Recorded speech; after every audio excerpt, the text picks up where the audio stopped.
फांसी दो, मौमिता के आरोपियों को फांसी दो, फांसी दो, फांसी दो, मौमिता के आरोपियों को फांसी दो, फांसी दो, फांसी दो, हमारी बहन मौमिता के आरोपियों को फांसी दो, फांसी दो, फांसी दो, हमारी बहन मौमिता के आरोपियों को फांसी दो, फांसी दो, फांसी दो, हमारी बहन मौमिता को आरोपियों को फांसी दो, फांसी दो, फांसी दो। मौमिता हम शर्मिंदा है, तेरे कातिल जिंदा है, मौमिता हम शर्मिंदा है, तेरे कातिल जिंदा है, नसरीन जहां शर्मिंदा है, तेरे कातिल जिंदा है, नसरीन जहां शर्मिंदा है, तेरे कातिल जिंदा है, मौमिता हम शर्मिंदा है, तेरे कातिल जिंदा है। मौमिता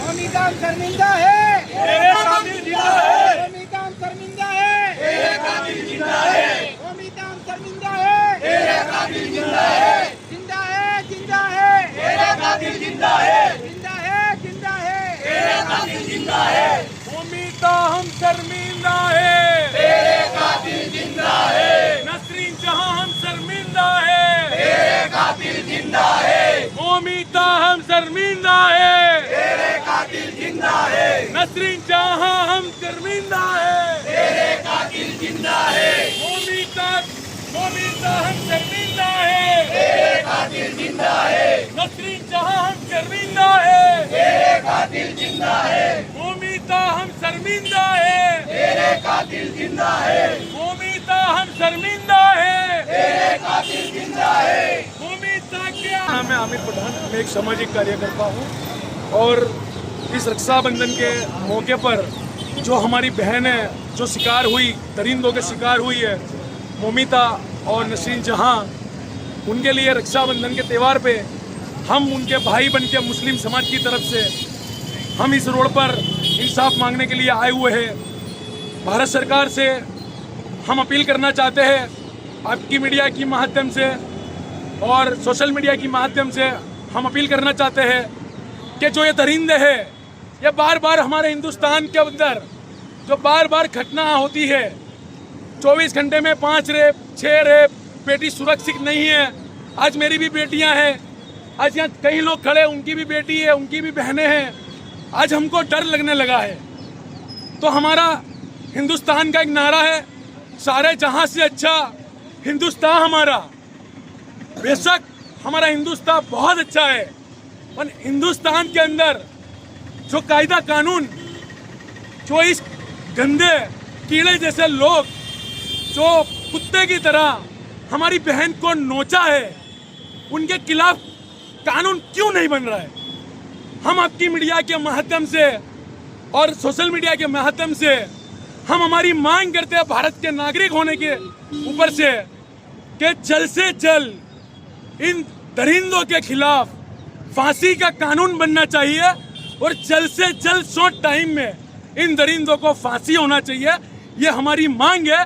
आज रक्षाबंधन का त्यौहार है, हमारी बहनों के लिए पूरी मुस्लिम समाज यहाँ पर रोड पर इंसाफ मांगने के लिए निकली है कि हमारी बहनों के साथ जो हुआ है वो बहुत गलत हुआ है।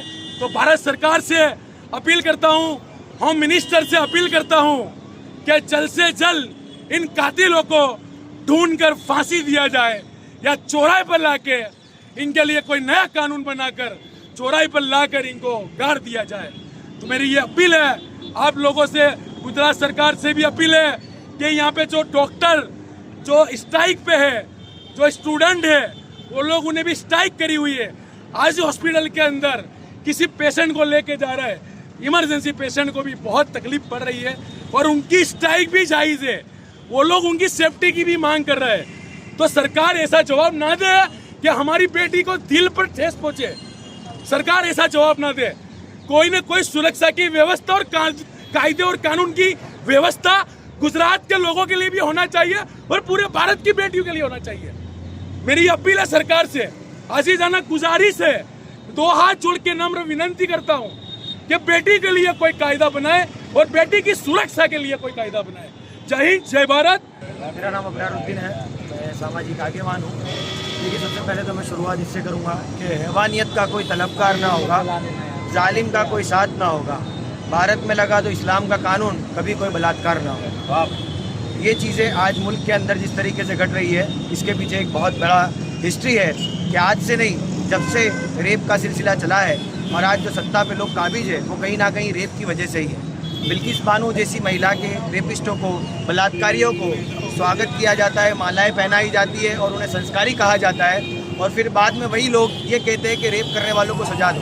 तो एक तरफ जो सत्ता में जो लोग हैं वो खुद बलात्कारियों को कहाँ बिठा चुके हैं।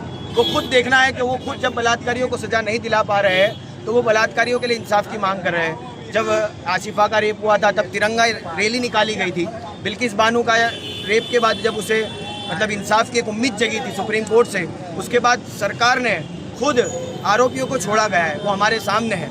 उसके बाद देखा गया है कि सिर्फ एक महिला का डॉक्टर का रेप नहीं हुआ है, एक 6 साल की बच्ची है जो हमारी शेड्यूल कास्ट से आती है, उस बच्ची का रेप होने के बाद उसके प्राइवेट पार्ट पे 50 चाकू मारे जाते हैं, उसके जिस्म को काटा जाता है, बेदर्दी के साथ मारा जाता है और पुलिस उसके बाद उन्हें आरोपियों को ढूंढ रही है। तो कहीं ना कहीं इसके अंदर सत्ता पक्ष का तो रोल रहा ही है।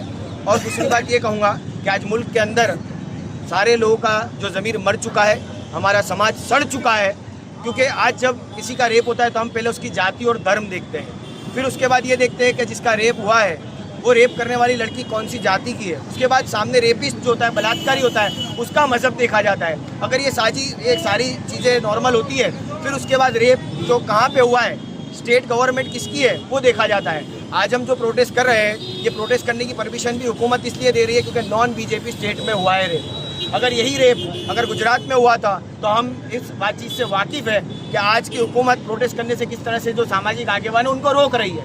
हम ये नहीं कह रहे कि हम किसी में उंगली उठा रहे। रेप किसी का भी हो, रेप मोमिता का हो या मिसबा का हो, रेप ही होता है। किसी की भी बेटी का रेप ना हो, यही मांग के साथ हम यहाँ पे आए हैं। और मुल्क के अंदर अगर माहौल बदलना है तो 3 चीज़ें करनी होगी। पहली चीज़, सोशल मीडिया पे जो न्यूड कंटेंट वायरल हो रहा है, कबीर सिंह जैसी एनिमल जैसी मूवी को प्रमोट किया जा रहा है, गाली गलौज को बढ़ावा दिया जा रहा है, उसको रोकना होगा। उसके साथ दूसरी चीज़, जो बाबा राम रहीम जैसे, आसाराम जैसे जो रेपिस्ट है, उन रेपिस्टों को पेरोल दी जा रही है, वो हमारे सामने है। और इसलिए दी जा रही है क्योंकि वो पॉलिटिकल बैकग्राउंड से बिलोंग करते हैं। इलेक्शन जीतने के लिए सत्ता उनको खुद पेल दे रही है। तीसरी चीज़, अब महिलाएं सुरक्षित नहीं है। उसका एक रीज़न रहा है कि भारत में हर साल में 31,000 रेप हो रहे हैं। हर दिन 20 मिनट्स, 1 घंटे में 3 रेप हो रहे हैं, 20 मिनट के अंदर 1 रेप हो रहा है। तो कहीं ना कहीं ये सरकार की भूल है और हुकूमत से हमारी मांग रहेगी कि जालिमों के लिए कोई कानून की ज़रूरत नहीं। अमित शाह और गृह मंत्री है जो IPC को BNS कर रहे हैं, ये सारी ज़रूरतें नहीं है। अगर ज़रूरत है तो इंसाफ की ज़रूरत है, क्योंकि अमन से इंसाफ से अमन आता है, अमन से इंसाफ नहीं आता है। जय हिंद, जय भारत। तेरे कातिल जिंदा है, मोमिता हम शर्मिंदा है, तेरे कातिल जिंदा है, नसरीन जहां शर्मिंदा है, तेरे कातिल जिंदा है, नसरीन जहां शर्मिंदा है, तेरे कातिल जिंदा है, मोमिता हम शर्मिंदा है, तेरे कातिल जिंदा है। इनकलाब जिंदाबाद, इनकलाब जिंदाबाद, इनकलाब जिंदाबाद, इनकलाब जिंदाबाद, मोमिता हम शर्मिंदा है, तेरे कातिल जिंदा है, मोमिता हम शर्मिंदा है, तेरे कातिल जिंदा है, मोमिता हम शर्मिंदा है, तेरे कातिल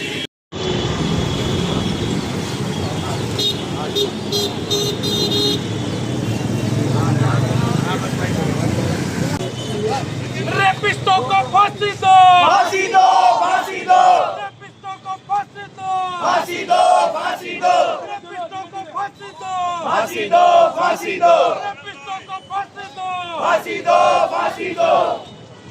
मोमिता तेरी क्या गलती थी, भारत ने एक लड़की की, मोमिता तेरी क्या गलती थी, भारत ने एक बेटी की, मोमिता तेरी क्या गलती थी, भारत ने एक बेटी की, मोमिता हम शर्मिंदा है, तेरे कातिल जिंदा है, मोमिता हम शर्मिंदा है, तेरे कातिल जिंदा है, मोमिता हम शर्मिंदा है, तेरे कातिल जिंदा है, मोमिता हम शर्मिंदा है, तेरे कातिल जिंदा है, मोमिता हम शर्मिंदा है, तेरे कातिल जिंदा है, मोमिता हम शर्मिंदा है, तेरे कातिल जिंदा है, नसरीन जहां शर्मिंदा है, तेरे कातिल जिंदा है, नसरीन जहां शर्मिंदा है, तेरे कातिल जिंदा है, मोमिता हम शर्मिंदा है, तेरे कातिल जिंदा है। ए पीछे चलो भाई, पीछे लाइन में।